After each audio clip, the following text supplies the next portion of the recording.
Welcome to the 2026 Console Room Chibnall-Era Deep Dive for Series 13.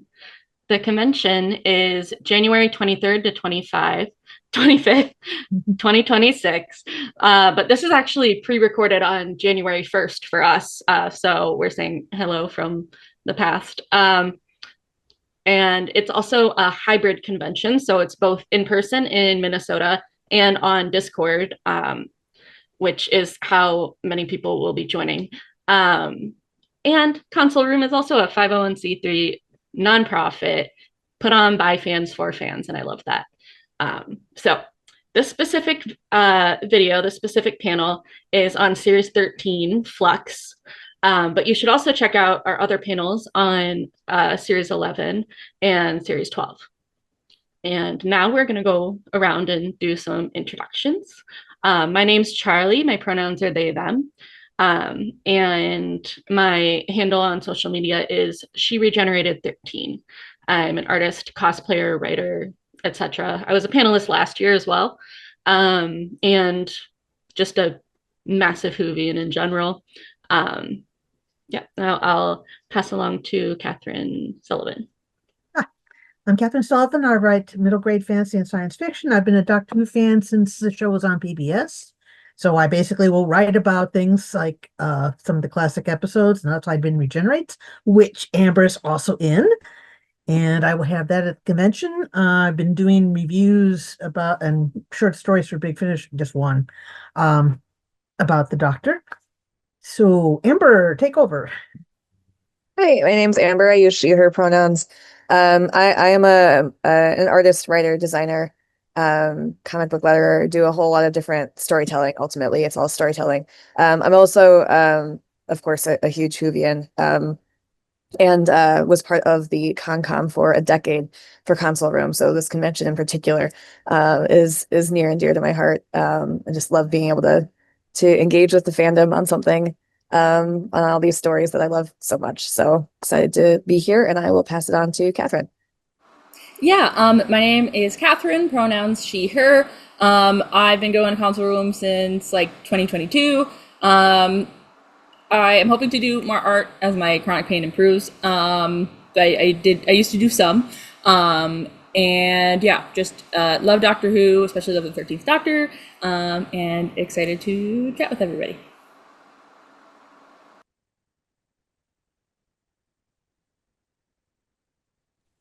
Charlie, you muted. Yeah, that's sorry. I just delay. All right. So I want to start off by talking a little bit about the state of the world while making Flux, because right now it's 2026. It's January 1st for us. Yeah, and this was made a few years ago, like during the height of the pandemic. And the pandemic posed a lot of challenges for the production of Flux and just putting this all together. So I want to take a moment to appreciate everyone who made it happen and kept everyone safe. From what I checked, not a single person got sick on set. That's amazing. I'm so happy for that. I think Jamie Stone got sick when with family over the holidays, but otherwise no one I know of.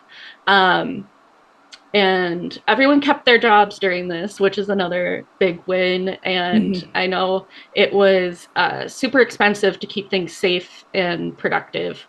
Yeah, and they also had to change things. They got fewer episodes than they were planning on. They had to shuffle a lot of things around last minute. When Liverpool got hit with a lot of cases, influx, Liverpool was a sort of landmark place. Dan was from there. And they're if tests were inconclusive, they on cast or crew, they had to shift things around, having to rewrite things, find new places to shoot, etc. There's so many things that could potentially go wrong with chaos theory. So you throw a worldwide pandemic around, and it's a lot of pressure and chaos, and I'm I appreciate all of it so much. I'm so glad that we got Doctor Who. I'm glad that everyone was safe. And from like I was just checking up on this, and like from what I understand, like there were 2 shooting blocks, and um episodes like 1, 2, and 4 were in the first one, and then 3, 5, and 6 in the second one. And I'm not sure like at what point they learned of any changes that I was mentioning, but that could have also impacted some things with the overall storytelling and cohesion as well. So I just wanted to like throw that out there as a disclaimer, or I don't know at what point the people are going to be watching this in the future if this is just put on YouTube. But that's sort of the context for the production element of this. So we're taking that into account as well when we talk about Series 13 Flux. One thing I want to mention beforehand, though, is right before Series 13 started, we had the appearance of Jodie in costume, reassuring kids with that 5 things doctor does in my in any worrying situation, which you can still find on YouTube. So, I mean, that was a great way to start off by having the doctor comforting people. Yeah, I remember when that came out. That was so sweet. I loved it. And yeah, especially with all of the stuff that happened during lockdown. I don't say during the pandemic because it's still, it's still happening. The fact that we had any Doctor Who at all was a miracle, and I was fully expecting, okay, we're not getting any Doctor Who for a couple of years, like that's just gonna happen. And I remember I was lucky enough to go to Gallifrey 1 in 2023, and I was able to kind of ask, or I think it was during an interview, where someone's like, oh, well, why he just really wanted to have it keep going, not only for, having everybody keep their jobs, of course, but also partially because like the little 9-year-old isn't gonna understand why we wouldn't have Doctor Who that year, and it's just, it's so cute. Yeah, so that's just something I wanted to share, just in the greater context. Yeah, that's really sweet. Another thing I wanted to mention was in somewhere around Series 12, we had Redacted. Oh, yeah. Which was audio only, but it had a brief appearance by Jodie. Go ahead. Go ahead, Charlie. Oh, just a sec. I gotta mute because my chair is noisy. Oh, they're grabbing. Okay. I have this on a shirt too. I didn't make this one, but I love it. So this is some fan art based off Doctor Who Redacted by Alfie. I know JoJo's the social media handle, I believe. But yeah, I love it so much, and I love Redacted so much, and I want to talk all about it. I have not listened to the second season of it, but I love the first one. And there was some really good representation in it. I'm just trying to find my notes on it real quick. I might not, I don't know where they are. But it was oh, here we go. Yeah. So first of all, if you haven't listened to the podcast, I highly recommend it. It's very gay. It's very trans. I'm hard of hearing, but there is a transcript on their program website. And I like to listen to it and read along. So that's how I consumed it. There's a wonderful cast. We have representation, it's not in front of the camera because it's but yeah. You know what I mean? There's good representation just kind of all around. And I made some fan art for it too. And I've talked a bit with some of the folks involved with it, and I just love it. I've got to get around to the second one as well. But yeah. Yeah. Also, one thing I realized we should mention is that we are gonna do a 4th episode on both being able, just so we have a little bit more time on the specials, the 2022 specials, and then we'll also talk about EU stuff during that. So if you're watching it and then you're like, oh, it's getting kind of close to the end, we didn't talk about Power of the Doctor, don't worry. It's on our docket for the future. But yeah, with that, we could jump into Flux overall. Yeah, I had a lot of fun with it. Again, I didn't even think we were going to have Doctor Who. And honestly, any criticism I give is with so much grace because it's a miracle that it happened at all. And I cannot imagine the logistical nightmare that was trying to film, which is you cannot actively be masking and just have people out and about like for normal filming. Yeah, so the fact it happened at all is amazing, and they somehow made a story happen is crazy. So any criticism, I'm like, again, lots of grace. I also love to imagine what the original plan was and what could have been. That's kind of my big picture view. Is I still had a lot of fun. There are definitely some like issues or with like pacing, ratings, and things I don't love, but also I give it so much grace with this specific series overall. Yeah, I just remembered. Oh, go ahead. I just remembered the companions were dropped in 2020, weren't they? Before Flux, like, Oh yeah. and that it was all recorded before they knew about COVID and stuff. Ah, poor companions. Yeah. Go ahead. Yeah, I had to look back at the timeline too, because I was just like, didn't this because this aired Flux started airing Halloween 2021. Mm-hmm. But they started filming November 2020, so like a year earlier. And for those because I know sometimes like even last year feels like forever away. I think the pandemic had started March 2020. Mm-hmm. So we're like right in the middle of it when this started. But I so I appreciate like the call out for I mean they having to do all the adjustments that they had to do. I think is important. I had some thoughts on it despite that though. And I think I mentioned it in one of the previous ones that we recorded briefly, that I think my biggest challenge with some of the stories that Chibnall's sharing is that there's too much that we're trying to get through. And I think I've mentioned it a couple times, I think in our like series 11 and 12 too, where there's several episodes where we're like going through the story, and then there's just like an exposition dump at the end, like we ran out of time. So that's a little frustrating. But I think some of these challenges, and it really kills me. I was mentioning this like before we started recording too, but like it kills me because like I've seen Broadchurch, I've seen Grace Point. I know that Chris Chibnall can do some like really beautiful writing and really beautiful storytelling that doesn't feel like chaotic and too much. But the way that a lot of these Doctor Who stories are approached, I think tend to be like, you need something more exciting. We're going to throw another alien race at it. We're going to throw more explosions at it. We're going to bring in a whole bunch of new people that you've never met before that we also have to get to know while you're going through all this stuff and trying to like run through a bunch of things. And you never get a chance to breathe. And I think that was a real issue here in Flux in particular. I do think I love episode, like when we get to like episode 4, which is when Professor Jericho is introduced. I feel like it takes a step back for a minute. We get a chance to breathe. And I feel like that's where I like my brain was just like, yes, I'm here. Like I'm in the story now. I don't really know what happened before now because everything has just been like kind of chaos, but I'm here now.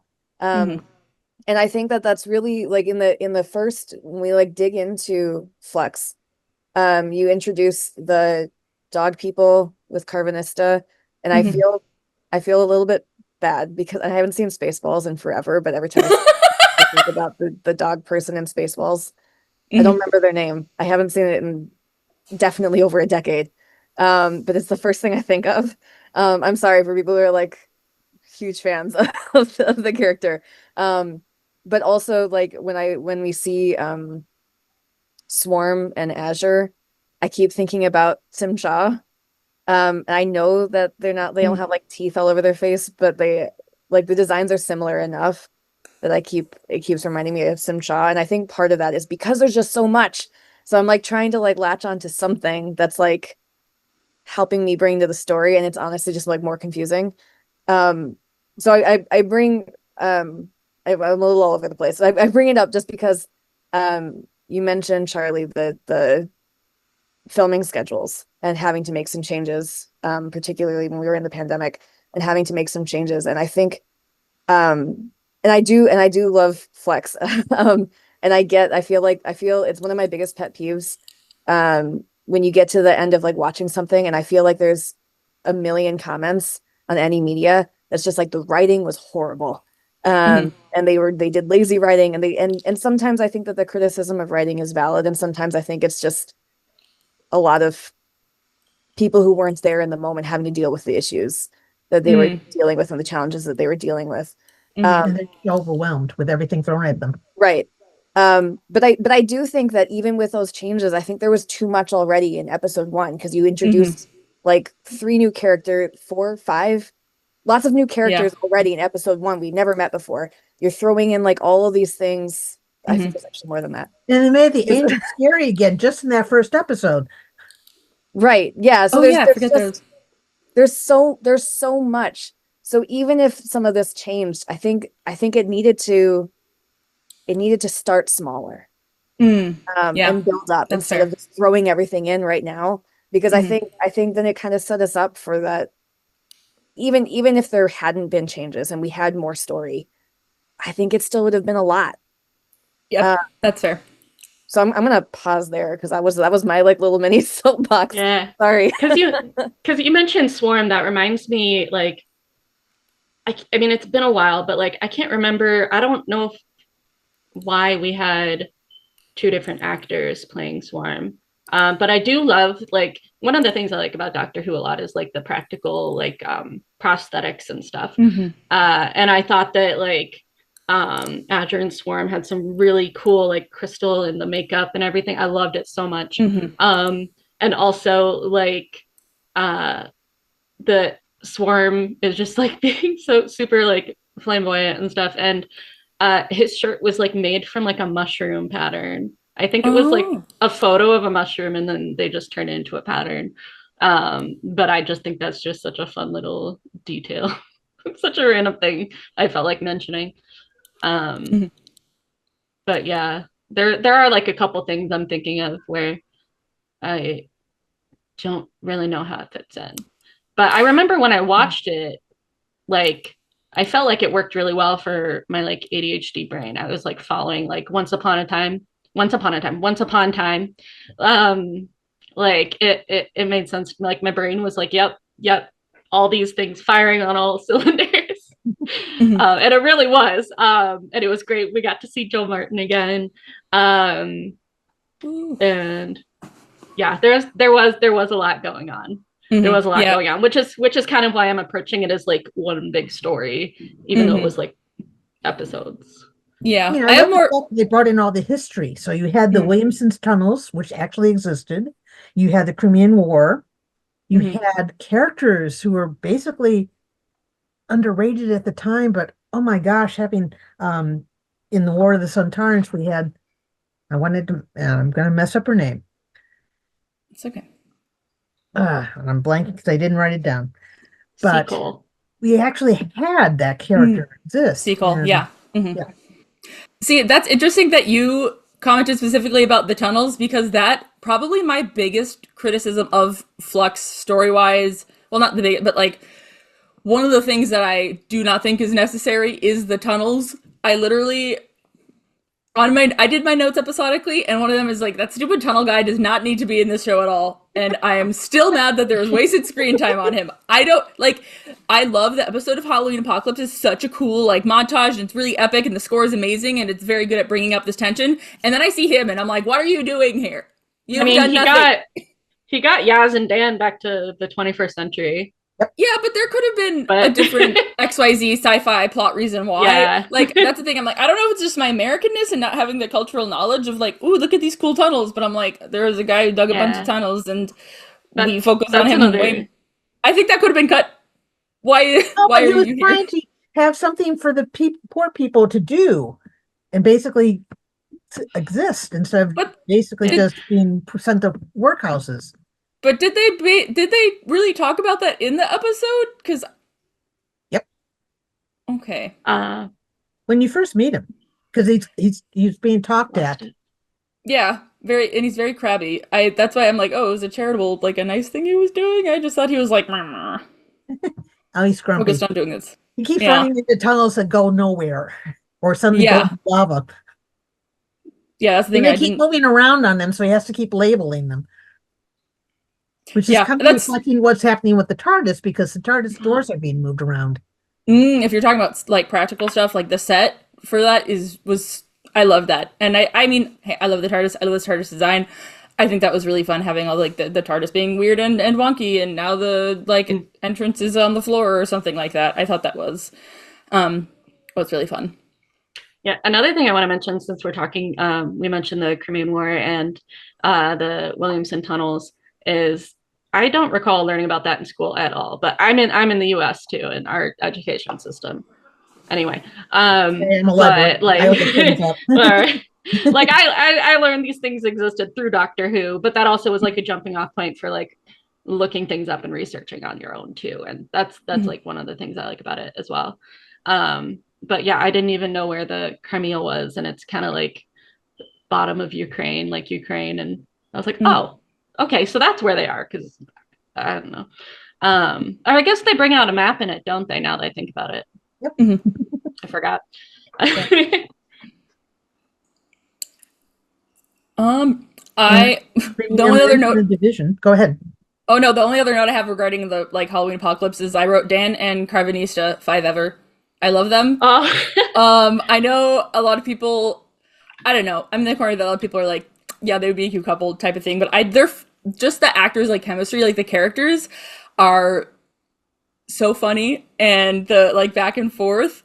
I will admit the Lupari are one of those things that I feel like was thrown in there, and okay, I love Carvanista, so I don't feel like, oh, that should have been cut, because I love him personally, and especially his backstory with the 13th Doctor, but the whole thing with the Lupari, I also felt like that was another thing that maybe didn't need to be in there, but I don't know. I'm coming to this with love and also an axe. I feel like is how I approach this. The axe through the door, like yeah. Carvanista. Exactly. Yeah. Okay. I remember I loved the first 5 minutes of the Halloween apocalypse. Okay, first of all, I was already excited that we were getting something Halloween, because there was only like one audio or book or something that I could really find that was Halloweeny. But yeah, the first 5 minutes, like I loved like pretty much everything about it. The opening with Yaz and 13 over the acid ocean. And like there were references to, like, I remember Ace with the Nitro 9, 12 and 7 with the Scottish accents. Like there were a lot of like references in Flux too. And it also like when they co-pilot, like that just keeps reminding me of like how like 13 saw the sticky notes from Yaz and like taught her how to pilot, and that also ties into like her giving Yaz the hologram and kind of like being a little more considerate and like taking all that seriously. And then there was something that a bunch of other fans mentioned where Yaz growls at the Doctor, and I never heard it and I was confused. But then I like listened to it with my headphones and I was like, oh yeah, she growls at the Doctor. I don't know if anyone else caught that. But that was like when they land in Liverpool and they step out of the TARDIS, and Yaz is like, I need to see a man about a dog. That's all you said. But it turns out the man is a dog, and he's called Carvanista, and you won't tell me why you're so interested in him and on why she like growls. And it was like, the more you know. Like I don't know. But I also loved reading the script for that whole section too. Can we talk a little bit about like, so this season, I thought we were going to be going into with at the beginning with the Doctor and just Yaz. And we didn't really, I mean, I love Dan. And I love, I mean, a lot of these characters individually, I do like, but I did think it was, we had a really long time where the Doctor only had a single companion. And then we came into Jodie's Doctor with several, and I do actually, because I if you look back at like if you're watching this now and go back into our like series 11 discussion, I do think that they actually set that up really well and introduced us to those characters really well. And I feel like by and large, their focus on each of the characters, each of the 3 companions was fairly balanced, which is hard. The more people you have in there, the more time you have to like balance between the screen time, so it doesn't feel like we're focusing too much on any one person. And I feel like they did a pretty decent job. I do think it's interesting that they chose here not to let this be like the Yaz and Doctor show for a season and brought, I guess I'm not entirely sure like why. I do like Dan. I don't want it to sound like I don't like Dan. Yeah. But it's interesting that they did bring him in rather than just kind of letting these two who had a pre-existing story that we've kind of been with them on. And Big Finish I is have many already thoughts in on that because Big Finish is now releasing audios with Yaz and the Doctor. Yeah. But yeah, on screen, I know that's something that fellow fans were frustrated by. Like, the idea of having an all-female TARDIS team was really exciting. And then they're like, and then we're going to throw a brown guy in. Like, I love Dan. Great comic relief. Best wingman ever. But yeah, I agree that it was... I'm surprised that they introduced Dan in so early in the episode. As like, I could see maybe him coming towards the end and then being integrated a little later, but it's pretty early that we're like, actually, we're going to focus on Dan quite a bit. And I was like, ugh, kind of wanted more alone time with like 13 and Yaz. And luckily we got that a bit more in like Power of the Doctor. And, with the extended universe, Big Finish audios that I've been really been enjoying. I just wish we got more of that on screen because that's what 2022 Katherine wanted, I would say. And I think it was kind of what we were told or like expecting because like there must have been like an embargo or something for mentioning things. But I remember, I think it was Jodie who was like the adventures of Dr. and Yaz. And like, we were all so excited for it. And I do remember like in this one interview with Chibnall, when he was talking about like the gaps between them. Like he said, like, it could have been 10 years between these things. And like, they didn't specify what the gaps were between there. But there was like significant development and stuff. And so now I'm like, all right, well, this makes, time calculations for like, how much did Yaz age? Like, cause I'm always like, cause like when they drop companions back off in like the real world, like timeline, I'm always interested, like, is someone going to be like physically aged 10 years past when they're dropped off? So that's always like something I'm like keeping tabs on too. But yeah, I think like a lot of us were expecting that. And then I also remember Chibs talking about how like he had like a plan for Dan. That's rhymes. But like he had like a very like something very specific like in mind for this new character and like wanted him to play and everything. John Bishop. And I don't know if they ever specified what that was in hindsight, but I'm like, my main conclusion is like to push Thasman together, to nudge them together a little bit, because they won't talk about their feelings. Because otherwise, I mean, it could be like he's the companion, he's the human on the ground that gets kidnapped by Carbonista and kind of starts the whole Flux thing. That could have been his purpose in mind, but I don't know. So I don't know if that was ever like confirmed what he was referring to. But yeah, I do remember there was an article that was like 10 things Whovians need to know about John Bishop, and number 10 was like he's a big LGBTQ ally. And then I was like, that amazing. That was like, it's all connected. And I'm like, Thasman, John Bishop, BBC needs us to know. Yeah. I'm just looking at my little notes I actually took ahead of time. And kind of tied to, not really getting that Yaz and 13 kind of alone time is, just since my notes are episodic, for War of the Sontarans, I really loved getting to see the 13th Doctor doing some solo action. And honestly, like seeing that made me a little sad that she had so many has so many companions for so much of her series and her episodes, because she really shines by herself and getting to kind of be by herself. But just because of the math, honestly, she doesn't get a ton of opportunities to be completely alone. So that's something that I was bittersweet about. I was like, oh, it's really cool seeing it, just her, no companions, like just being kind of more like vicious, like mask off a little bit in a way, and that we don't get to do that very often, just because she does have, 2 to 3 companions for a huge, like, basic majority of her series. I love trash talking 13. Oh, I love when the Doctor. I loved it since I was a kid. I loved it when the Doctor's unethical, but with the 13th Doctor, it's just. I think it's because we don't have enough unethical women in media that aren't just like stereotypical villain female characters. Like, we don't get to have really a lot of complex, nuanced. It's getting better. Carol and Pluribus, I love you.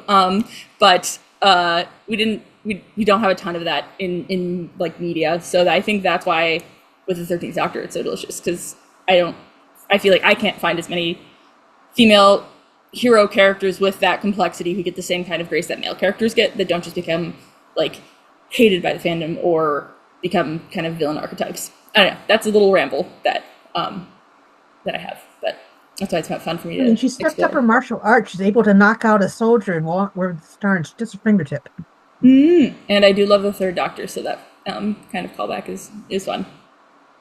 But yeah, yeah, and I think with Flux, we also get to tie in a little bit. We have kind of time to digest some of the like Timeless Children reveal, because I felt like it was the Timeless Children, and then she's in jail, and then they're out breaking out of jail and dealing with a Dalek crisis, and kind of like Amber, like you mentioned, sometimes there's just too much and there isn't that time to breathe. That's something that I really missed. Like, once the show was concluded, I was like, I could have had more than that. Like, more once her era was done. And I feel like we get some of that with like my only real note for Once Upon Time is there's that really good like kind of angst with the 13th Doctor and her memories, and her kind of snapping at Yaz in the temple, that like, oh, she doesn't understand, she doesn't get it.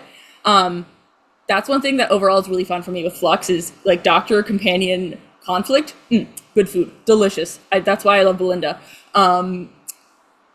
Which, I mean, just regarding 15, but in the series 13 specifically, that scene, I was like, yes, be mean, be problematic. This is, it's delicious. Yes. Yeah, I was gonna say good soup. Yeah, that's kind of this is some good food. Oh man. Yeah.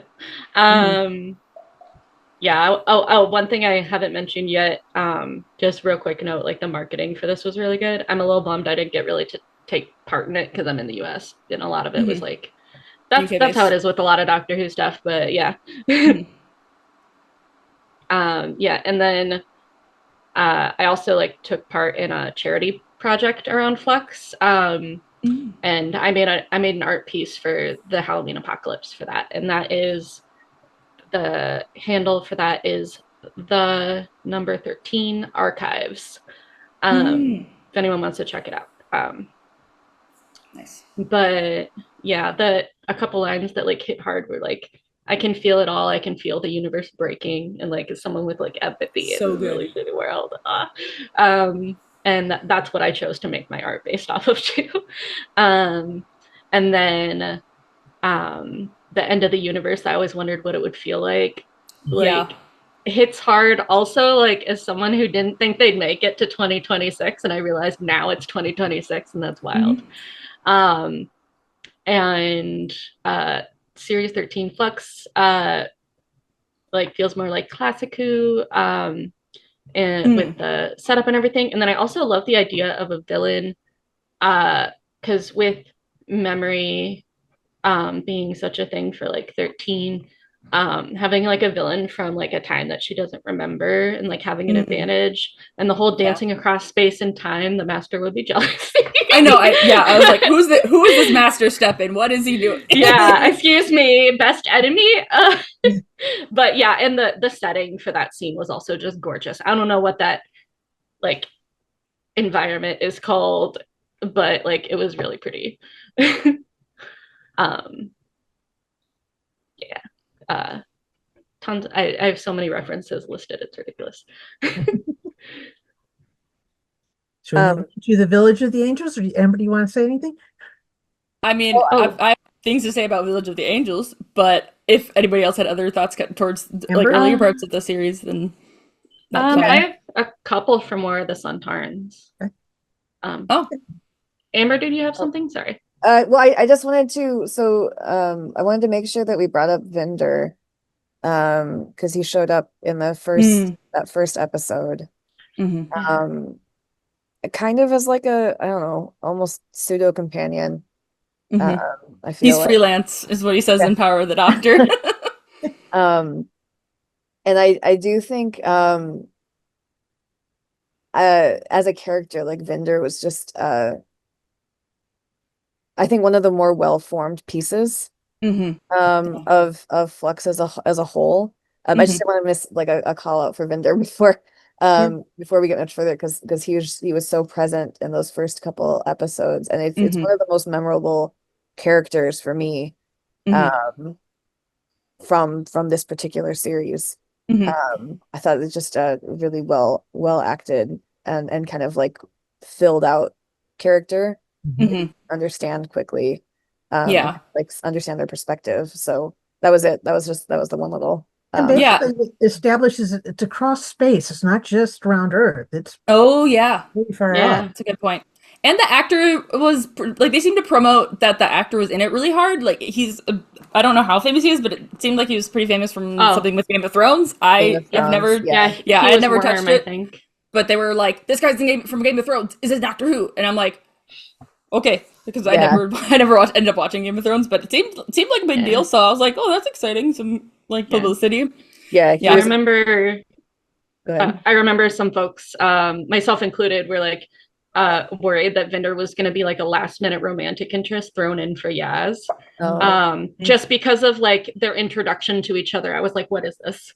Nah, why are he we is lingering? taken. What is yeah.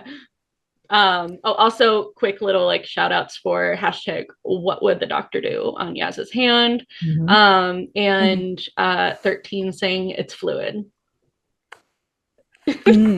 Yeah. Also, something I realized I hadn't mentioned yet, but I really love the disability representation in Flux with Dan's like somewhat romantic interest character who has a limb difference and does not have like two full length arms, and how it's just something that isn't like, there are times with disability representation that I think it's good to be like, this is what this specific person has, and kind of have a moment, especially with less known disabilities. It can be kind of like educating the audience kind of thing. Like how they had a bit more explanation about Ryan's dyspraxia, but with her limb difference, it was just like, yep, and she's just kind of holding the like coffee cup on her side, and it's totally fine, and it's not like a big weird deal. Like being able to have casual disability representation is really great, because I feel like in society as a whole, we are still very much like, disabled rep does not really exist. And yes, Diane. And so a lot of times it is a bigger deal just because there isn't that representation. So it makes me happy that in this moment, it's like, oh yeah, this is one of those spots where we're at a point we can just kind of be like, yeah, just very casual about it, which is basically having those options is really exciting for me as a disabled person. So that's my other kind of earlier part of the arc thought. And also, yes, the classic Who feel, now that I've been watching a lot more classic Who, is like, oh yeah, the fact that episodes are usually like 1 or 2 parts is kind of unusual. Not so much 2 parts, because a lot of the classic serials are like 4 episodes, but they can be like 4 to like 8 or 9 or something, half-hour episodes. So that's another thing that I liked, which in hindsight, when things are more classic leaning, I tend to like more. So I've really been enjoying watching a lot of classic Who. Yeah, but those were the only other thoughts I had about the kind of first half of Flux. Most of my thoughts about Village of the Angels are wonderful, but I'll let some other folks kind of take the metaphorical mic. First. I barely even wrote notes. I just love that episode so much. I was just rewatching it for like the zillionth time. And like one of the things I just realized on my most recent rewatch was like, once like the folks are on the 1901 side of the barrier, Peggy gets super excited, like lights up and like runs and is like, Professor. And I'm just like, this child who like lost her parents. I don't know what they were like, but you know, they're not in the picture. And then is like stuck with like I don't know, a great uncle or something. I don't know, who's like a jerk and Yeah. just like for most of the episode, she just very much is just accepting like this is what life is like. Oh, evil angels, okay. Oh, you know, kidnapped, whatever. Um, but I just see that little bit of happiness, and I'm just like, I wish like she could have stayed with Jericho. And then one of the things that they don't really touch on in Flux is like what happens to Peggy after. I mean, we know that, you know, she grows up and she's like in the village, um but this is one of the things. So I'm working on like a choose your own adventure story that's like inspired by Flux, and like I researched like what would most likely have happened to Peggy. So if you were wondering, based on my research, most likely like a neighboring village or like someone who, you know, brings fish or something, like within a couple days, like someone would have noticed what was up. There's no smoke from the chimneys, and like Peggy would have been taken in by like a reputable family in a nearby village. So that's like hopefully Peggy had, you know, some nicer years in between.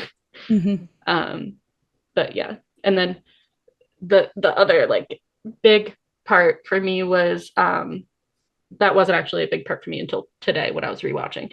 But Yaz, knowing full well she'd be incinerated or something, like going into the barrier between 1901 and 1967, I think, knowing full well like that would be it for her if she ran toward it. She goes anyway. She goes anyway.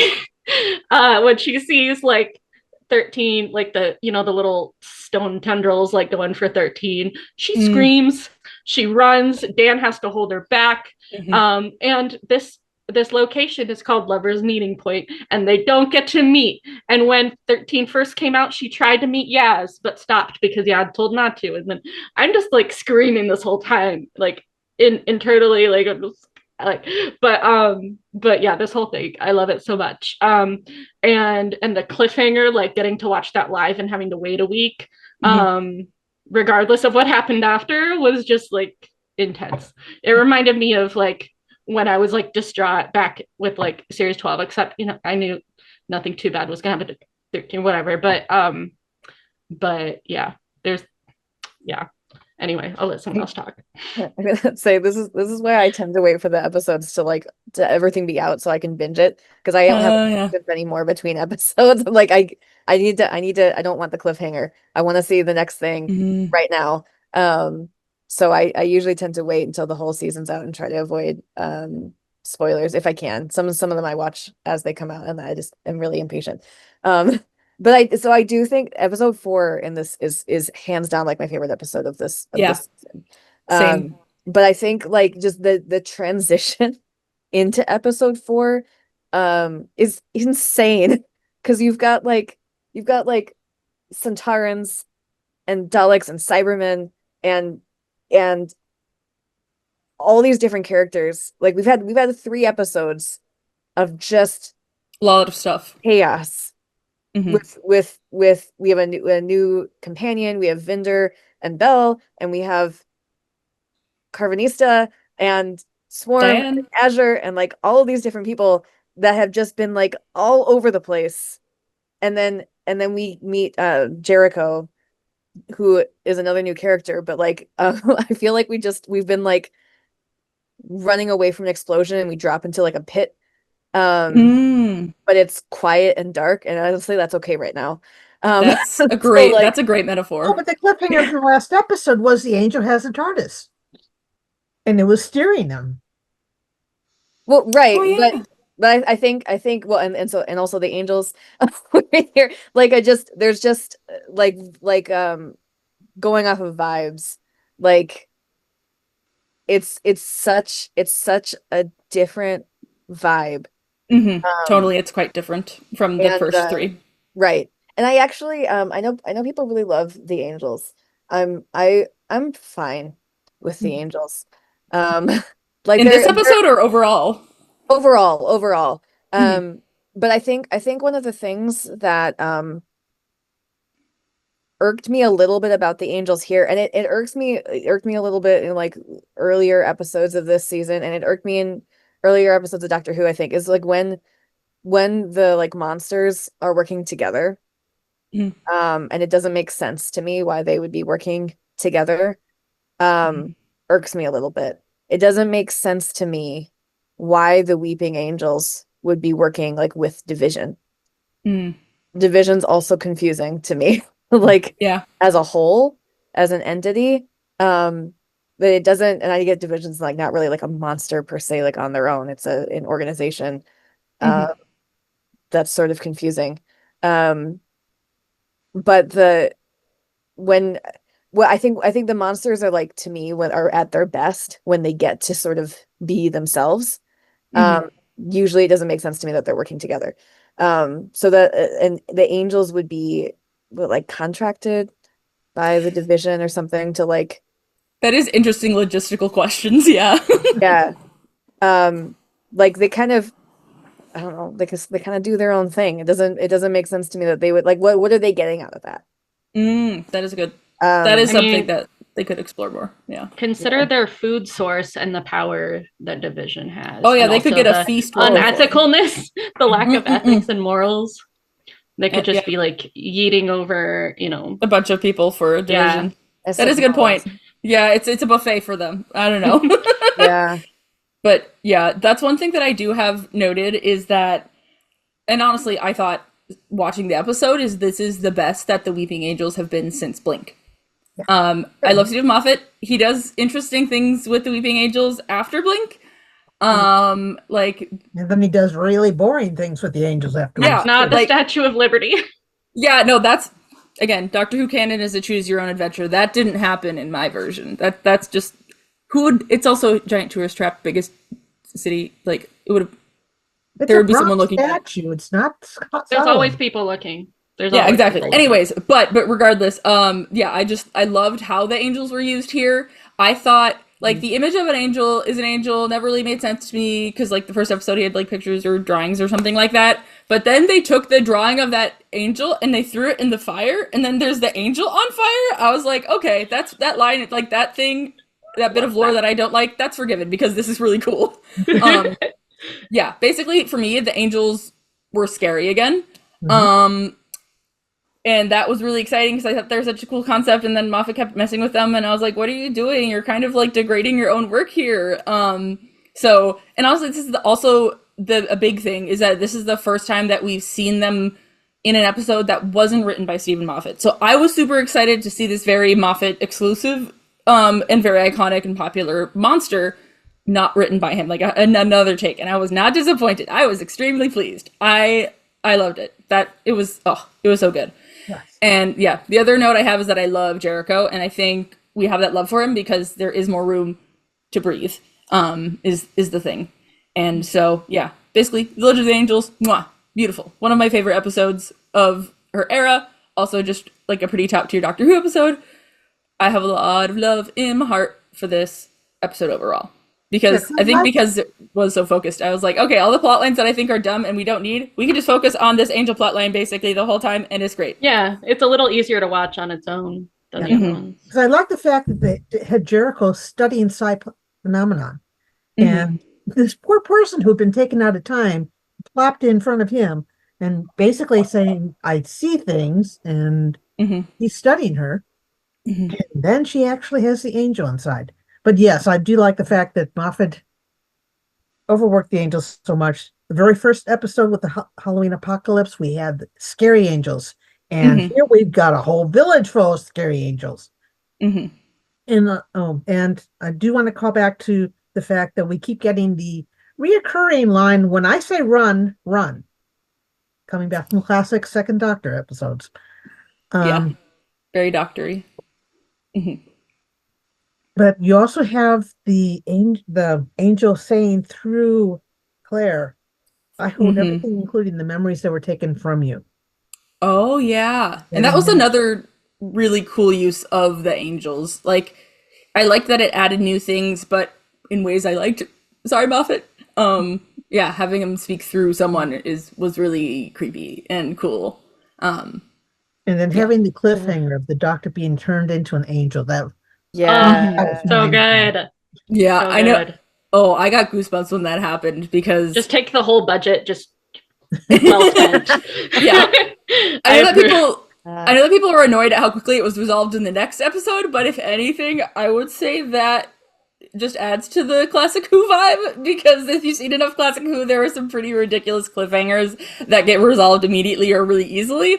So that one I forgive just because of the camp, as it were. Yeah. It's camp. That's another point where I'm interested in what we would have gotten before the pandemic stuff was a factor. Because I'm like, was this going to play out differently? I need to know. Someday, hopefully. I love that stuff. Mm-hmm. Did we want to move on to survivors of the Flux? Yeah. I wrote Tecteun, yeah, is what I have in caps. I Sorry, wrote Katherine, you were mama saying trauma. Mama trauma. Just Sorry, other Katherine, I accidentally cut you off when you're about to say something. Yeah.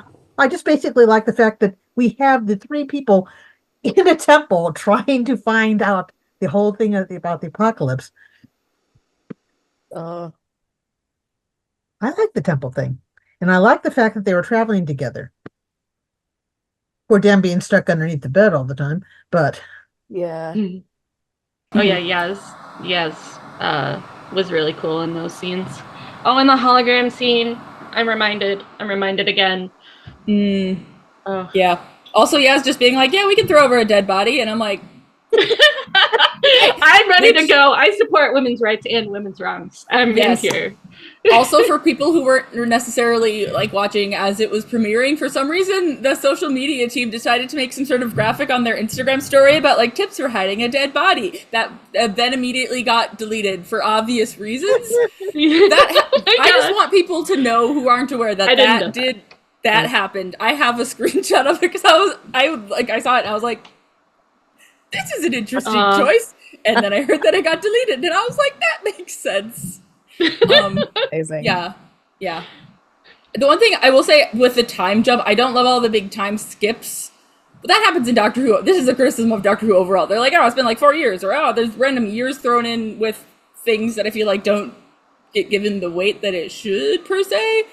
Or like doesn't maybe have the weight that they wanted it to have emotionally, where I'm just like, okay, 4 years, you can say 4 years, but it could have been like a month and I would have felt the same about, I mean, like hypothetically it does add more angst, but it wasn't that much more angst proportionally for me as a viewer, about them being separated. Also, this is probably a common criticism, but the like, oh, Cryogonista, come get your human on paint thing, was that this episode? I don't understand, and I say this in a very blunt way, because it would be in the past and also not that big or visible from space. That's like the only plot point of this story that I'm genuinely like, what was the logic here? I don't get it. other than having Carbonista going, I don't have time travel, you idiot. Humans are so annoying. That's a good line, but I was like, at first, I think I couldn't appreciate that line because I was sitting there going, yeah, that's about it. I think this episode's the one that digs into the division more, right? Where Tecteun's kind of like doing like sort of a breakdown of what the Flux is and the division's role in it. And I feel like, so I just got back through the end of series 12, rewatching that, where we learned about the timeless children. And I know, and I said, like, I mean, like, and generally my opinion about that is remains that, like, at some point you gotta kind of just enjoy the ride. But it does fundamentally change who Gallifreyans are and Time Lords are, and who the Doctor is. And Tecteun kind of caused that. So here, I feel like it's a little, the existence of the division I find somewhat confusing, and like what their goal is, like what are we trying to accomplish here, because they are trying to remove the Doctor who they discovered and is basically allowing them to be who they are, or the Time Lords are. But it was also like a huge threat to the universe that they've been basically controlling for millennia, right?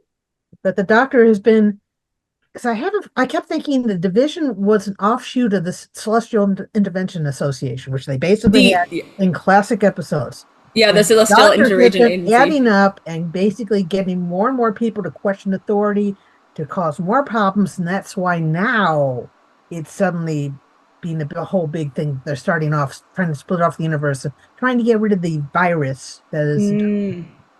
I think it was a very interesting kind of quote unquote twist to be like, actually, the Flux is a deliberate thing that Division is using. I think that was really fun. I think they just left Division or the Division. I hear both. That's something that, despite me being so knee deep in the fandom, I'm pretty sure there's both in the show that I'm like, do I have this the in there? I think they left it too mysterious to where the point was vague. Like Amber, going off of kind of what you already discussed, is I feel like it was a little too vague and too mysterious. What's a shadowy organization? And then I'm just like, what is this shadowy organization? I love storylines of corruption. I've been listening to the Gallifrey audios and learned a lot more about the Celestial Intervention Agency, and I've really been enjoying that. So I'm kind of like, give me a little bit more here. So it's what you're giving me is tasty, but it's not quite enough to have like a clear flavor profile, right? In this metaphor. And I've seen like a handful of classic Who episodes. I haven't seen a ton of them yet, so I'm not familiar with the Celestial Intervention Agency like at all. It's kind of the same function where it's basically a kind of shadowy organization of the Time Lords being like, you know how we're like non-intervention and stuff? I mean, not really. So they're doing the interventions. Celestial Intervention Agency. Yeah, that's what the I stands for. I also will say I am very sad about Tae-Yoon and how she's used in this episode, because that's where she's literally hand-waved away. And I think it's, again, I don't know how the heck I would have resolved this series and either, my guy, with the pandemic going on. However, I think that she's so underutilized, and I'm really sad that the way that it's written, there aren't a lot of options for further interaction, because I think that her character and her interaction with the 13th Doctor, there's so much to explore. Yes. And she basically meets her and then watches her get destroyed almost like within, or I don't remember, it might actually be within the same episode. So that's one thing that I'm really sad about, because like Charlie already kind of mentioned, like the family trauma, generational things, like the themes about lack of agency for the 13th Doctor is really important to me as a disabled person. Because that happens with a lot of systems, and disability, and there's so much, like, such good stuff that you can explore that doesn't get to happen. And hey, that's what fanfic and the extended universe is for me. But that's something I kind of mourn in this specific episode. Well, and Tae-Yoon, and this is the editing, the like pulling back some of the story is it's going to consistently, it's remaining consistently like my biggest criticism. Tae-Yoon on her own could have been like the bad guy this whole series, like even without the Flux, it could have just been Tae-Yoon, and that could have been really interesting. Like she could have been like, she's a scientist, like I think the way that she was talking with the Doctor was more like she's an experiment, and like that's a fascinating perspective that we could have dug into so much and just had it like getting to know Tae-Yoon and like their interactions, and she could still be learning more about what's happening. You could still have Dan, you could still have the Weeping Angels, and you could still have the Division even without some of like maybe the Flux as a whole, or without like, I don't know. Tae-Yoon is such an interesting character, or could have been, and we really just don't see that much of her. Like I feel like that could have been, I wouldn't want her to like take over for the Master, but as like a foil to the Doctor, that's kind of like I don't think she thinks of herself as bad or evil. She's just a scientist, and a scientist who's maybe a little bit drunk on her own power a bit, with the creation of the Flux, but like I think from her perspective, probably a relatively neutral party. She's just trying to like help the universe and maybe the Time Lords as a whole. I think that could have been so interesting. Yeah. There was just so much else that was happening at the same time. Yeah, I would have loved to just see more of her and more of like the Master and like Tecteun and the Doctor or something like Don't even get me started about the Master could have been here, and like Sasha said in an interview that like, also apologies, I totally cut you off there, but I agree. And they could have had the Master, and then I know there was, I don't know if it was an option, but I remember Sasha saying in an interview that he was worried about like overstaying the welcome or just being there too much, as it were. And I'm like, oh, it would have been so good for, like, I get why they went with Storm and Azure. I don't know why there were two of them, kind of, but yeah, that's something that I'm like, could have been Master, would have been really good.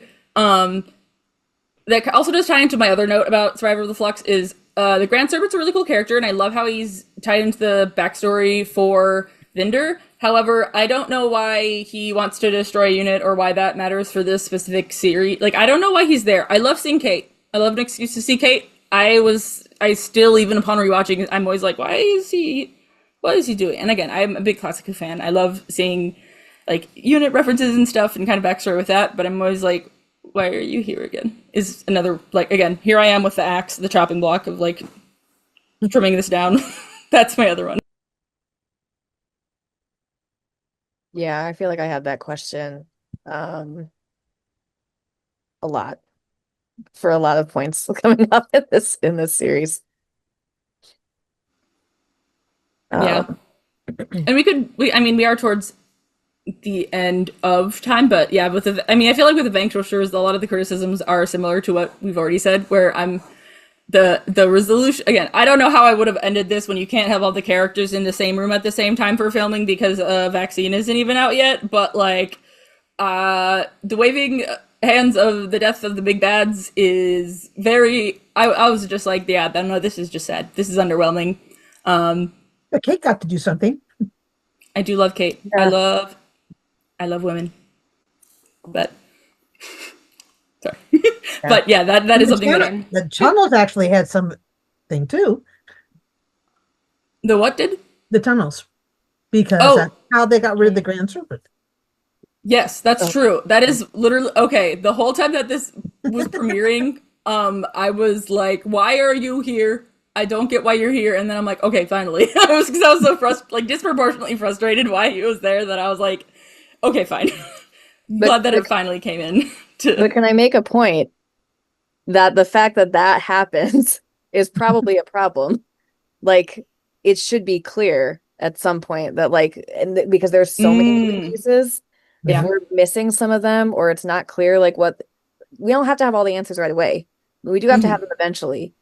And I think if there's so much that just trying to like dissect this 6 episodes and catch where all those pieces are connecting, probably a problem.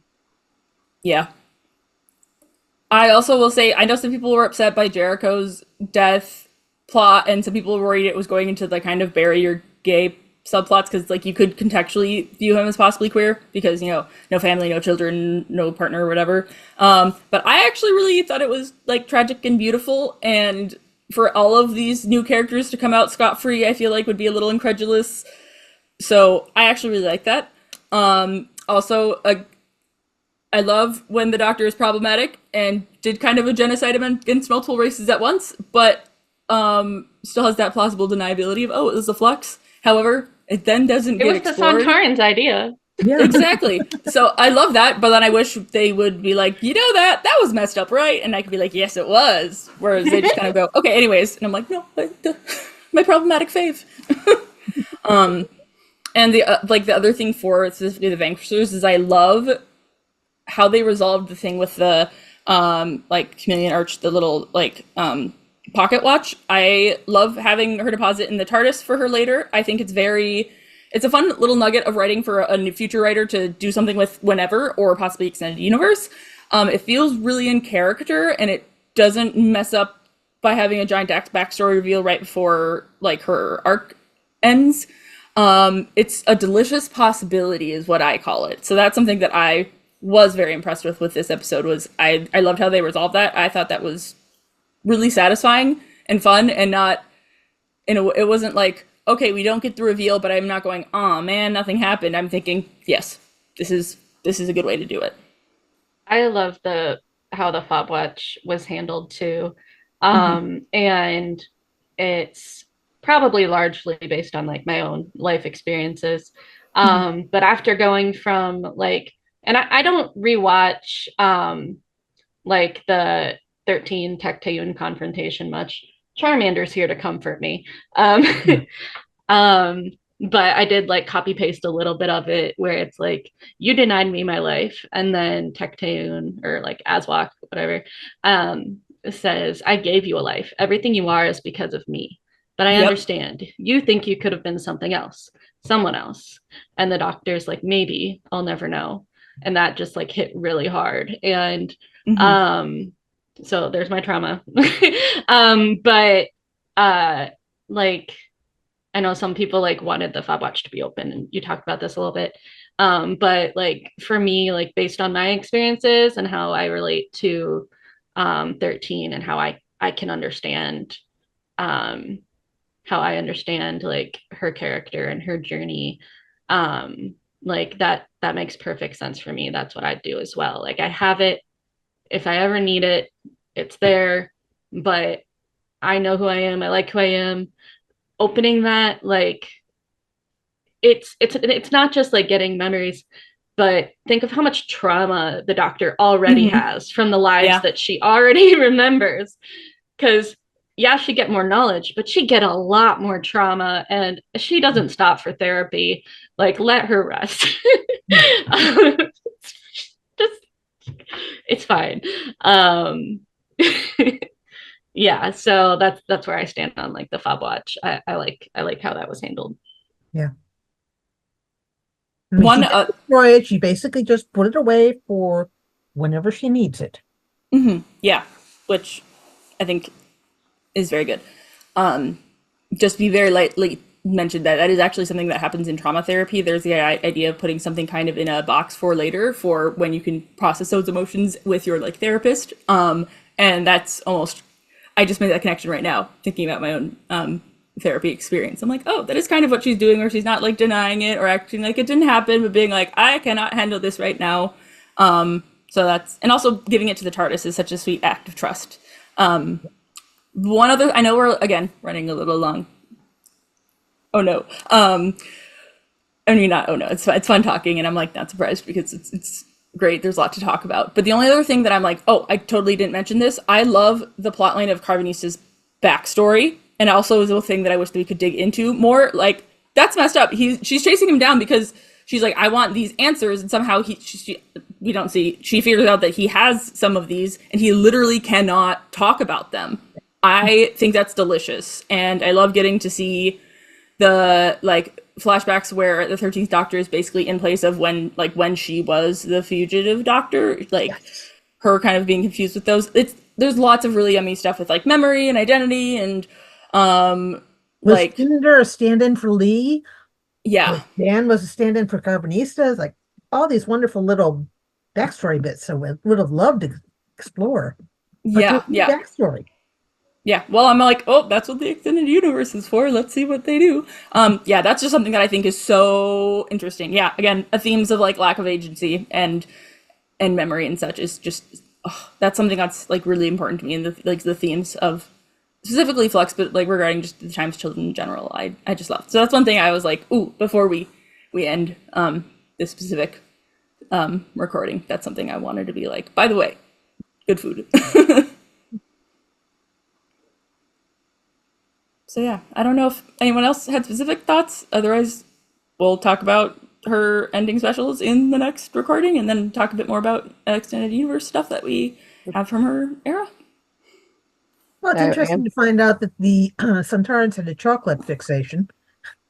That was cute. That's one of those moments where I'm like, I could see some people being like, eye roll, but I was like, nope, this is adorable, and I know that if I was 9 years old when this came out, I would have laughed so hard. So that I kind of, not like forgave, but I was like, that's cute. That's good. Do we have kind of like a final take on Flux as a whole? Maybe each of us. I liked it. It felt rushed in some spots, and we needed a few more lines of dialogue. Like, is the universe restored? Is the TARDIS healed? Yeah. Like all these little things that just one line of dialogue, please. That's another thing that I probably would have mentioned. I'll probably mention it more in the next recording. But yeah, that's something that I'm like, what's the universe's state right now? What's going on? But yeah, I really enjoyed it. I come up to it with like, okay, here's my chopping block that I would trim these things off, because there's a lot of parts that I really, really, really love, and I wish we could have sunk our teeth into more of. So that's very much how I view this series is, I'll throw these away, and then I can dig into these parts. But overall, I really love it. I have a lot of grace with some of the writing issues because of the just logistical miracle that this happened. But still, overall, definitely positive, and I really enjoyed it. Yeah. I would say, like, I really enjoyed it. I relate a lot to 13 and the Timeless Children and everything and all of that. But I wanted to say, like, now that we've covered all the main like 13 era stuff, I want to say how beautiful it is that like 13 and Yaz start to finish, like longest running companion or whatever the wording is, Yaz, like I just think that's really special, and I really like how they have parallel like identity arcs going on with Yaz, like really like coming into her own and like stepping up and like getting really confident and brave and all that, as well as like her queer identity and everything. And then 13 like isn't really gonna like have much complication with like the queer identity stuff, but like does have some gender stuff, and then also with the Timeless Children and everything. And I just really liked how all that played out. Yeah, I think for me, and I say I feel like this about like Doctor Who in general, like which I think I said earlier in this recording, is that like a lot of it's just, even if you don't love it like at first, I think Doctor Who is always fun. And sometimes it deals with some like really hard topics. And you get a lot of heart in it, and I think that's here too. I do feel that the Flux kind of captures how I feel about sort of Jodie's whole run and Chibnall's whole run, which is that it needed to be pared back a little bit. And I think as someone who was very excited to finally see myself in the Doctor more, I do feel a little disappointed. Mostly because I think so much of this went not because of Jodie, because I think she was great. I feel like so much of her run, and especially here in Flux, went at such a breakneck pace that I didn't feel like I got to see her really see her as the Doctor. Because we didn't get a ton of moments where we really got to sit with her. And I think that it hits when we do a lot of fandom things, not to get like super serious like right at the end here, sorry. It hits when we go to like a lot of fandom things, and I feel like I see so much criticism of Jodie's era. And from my perspective, I think a lot of that kind of goes to that point that like we didn't get a ton of time where we got to really be with her. She was always had to be surrounded by people. She was always like running at a breakneck speed. We got tiny glimpses of kind of her depth without really getting to sit in it a little bit. And I feel like I'm always going to kind of miss that. And I feel like that showed up a lot here in Flux. And I want more. And I feel like I think I've said that in some of the other ones. I wanted more breathing room. I wanted to be able to really kind of like connect with them just a little deeper. But it's still fun. It's still like I still loved her as a doctor. I loved all the characters. I just wanted a little more breathing room to sit with them and be able to, you know, be buddies a bit more than just kind of watching it. Does that make sense? Yes, absolutely. I too want more time with the doctor. Um, Gosh, yeah. All right. Does anyone else have any other like last thoughts before we wrap up? Nothing I don't have planned for the final recording session. Yes, yes. Keep an eye out for our secret fourth thing. um, all right. Well, thank you everyone for joining us today, and thank you to my fellow panelists. We did our deep dive into series 13 Flux here today, but you should also check out our panels on series 11 and 12 and the secret fourth one. Um, um, yeah. Do we want to go around sharing socials? Yeah. All right. Go ahead, Amber.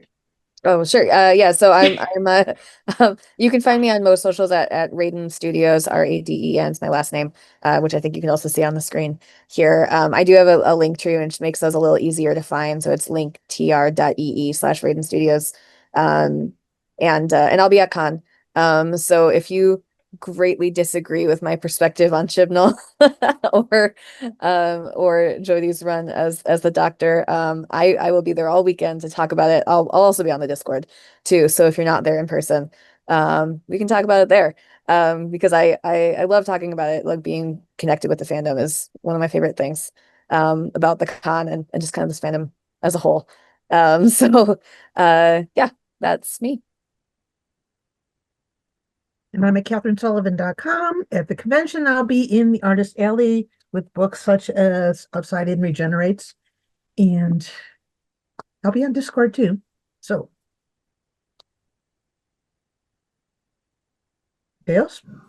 My neighbors are being loud, so I'll be quick. My name's Katherine, pronouns she, her, and yeah, talk to me at the con. All right. And then I'm Charlie. My pronouns are they, them. I will not be at the con. I'm joining remotely, but I am on Discord basically every day. So I'll be checking in and participating however I can.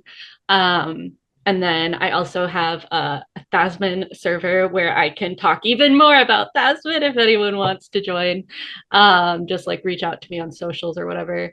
And you can find like I have a link tree which has like all of my various things linked to it, and the URL is linktr.ee/she regenerated number 1 and 3 for 13 my doctor. All right. Yeah, well, thank you so much for joining us. We will see you at the next one. Bye. Bye.